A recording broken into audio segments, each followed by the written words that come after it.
Hi friends, 100% మీరు మాట్లాడతారు. Nihali spoken English institute. ఈ వీడియోలో మనం ఇన్ ఆర్డర్ దట్ గురించి తెలుసుకోబోతున్నాం. ఈ వీడియో కనుక మీకు నచ్చినట్లయితే లైక్ చేయండి, షేర్ చేసుకోండి. షేర్ చేసుకోవడం వలన ఎంతోమంది ఇంగ్లీష్ రాని వారికి నిహాలి స్పోకెన్ ఇంగ్లీష్ని పరిచయం చేసిన వారు అవుతారు. మీరు గనక మన నిహాలి స్పోకెన్ ఇంగ్లీష్ని మొదటిసారి చూస్తూ ఉన్నట్లయితే తప్పకుండా సబ్స్క్రైబ్ చేసుకోండి. In order that. In order that అంటే అందుకు గాను అని అర్థం.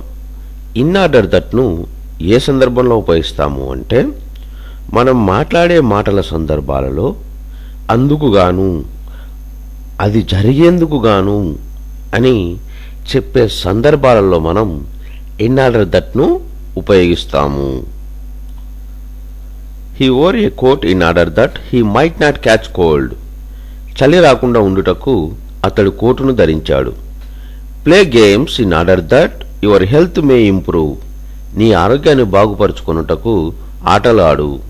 They are collecting money in order that they may to help the flood victims. వారు వరద బాధితులకు సహాయం చేయుటకు వారు డబ్బులు సేకరించారు.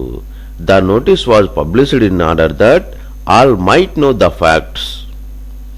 అందరూ వాస్తవాలను తెలుసుకునేందుకు గాను విజ్ఞాపన పత్రం ముద్రించబడింది. He worked hard in order that he may have enough money in his old age. ముసలితనంలో చాలినంత డబ్బు ఉండేందుకు గాను అతడు చాలా కష్టపడి పనిచేశాడు. In order that. In order that అంటే అందుకు గాను అని అర్థం. ఇన్ ఆర్డర్ దట్ను ఏ సందర్భంలో ఉపయోగిస్తాము అంటే మనం మాట్లాడే మాటల సందర్భాలలో అందుకు గాను, అది జరిగేందుకు గాను అని చెప్పే సందర్భాలలో మనం ఇన్ ఆర్డర్ దట్ను ఉపయోగిస్తాము. He wore a coat in order that he might not catch cold. చలి రాకుండా ఉండుటకు అతడు కోటును ధరించాడు. Play games in order that your health may improve.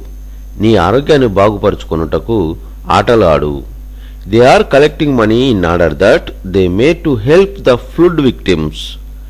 వారు వరద బాధితులకు సహాయం చేయుటకు వారు డబ్బులు సేకరించారు. The notice was published in order that all might know the facts.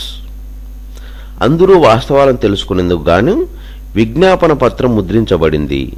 He worked hard in order that he may have enough money in his old age. ముసలితనంలో చాలినంత డబ్బు ఉండేందుకు గాను అతడు చాలా కష్టపడి పనిచేశాడు.